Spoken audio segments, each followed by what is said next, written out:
हाथरस की बेटी के गम में अभी देश डूबा हुआ था। पुलिस प्रशासन के आधी रात अंतिम संस्कार करने पर सवाल अभी उठ ही रहे थे कि तभी खबर आती है कि सिर्फ हाथरस ही नहीं बल्कि बलरामपुर में भी एक दलित लड़की दर्द से मौत को गले लगा लेती है। यह मामला है गैसंडी कोतवाली क्षेत्र के मंझौली गांव की।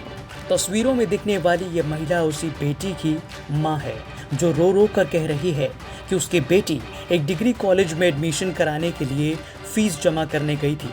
उसी दौरान कुछ बदमाशों ने उसका अपहरण कर नशीले इंजेक्शन दिए और उसके साथ बलात्कार की घटना को अंजाम दिया। वो दरिंदे यहीं नहीं रुके।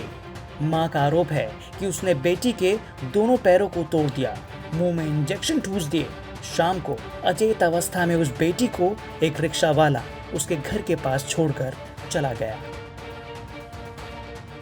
एडमिशन मुआ पचपड़वा बिमला में गई रहा तो वहाँ से कराए के लौटी। एडमिशन पूरा रसीद वसीद सब रखा है तो पता नहीं कहाँ किडनैप की तब्बे तो ले गए। ओकरे हाथ पैर सब तोड़ दीन। ओके पैर कमर में कोई दम नहीं रहा, चल भी नहीं पावत रही हमारी बच्ची। हमारे बच्चे के साथ इतना इतना बड़ा अत्याचार खुल की।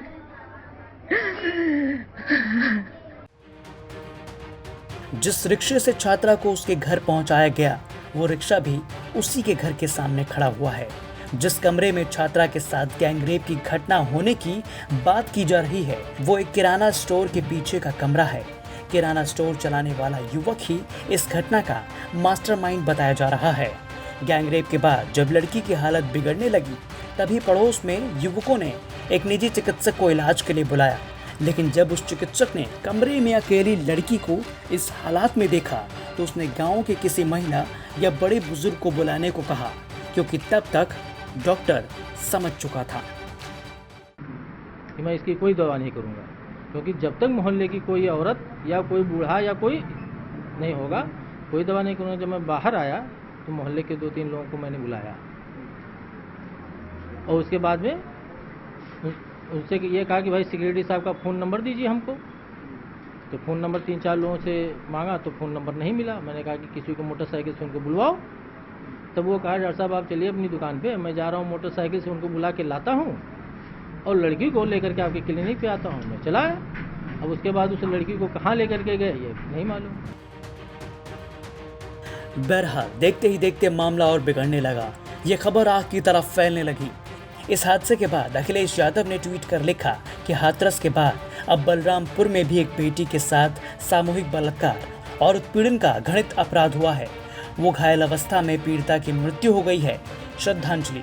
भाजपा सरकार बलरामपुर में हाथरस जैसी लापरवाही और लीपापोती ना करे और अपराधियों पर तत्काल कार्रवाई करे। वहीं इस मामले के बाद बलरामपुर पुलिस ने 2 नामजद आरोपियों को गिरफ्तार कर लिया।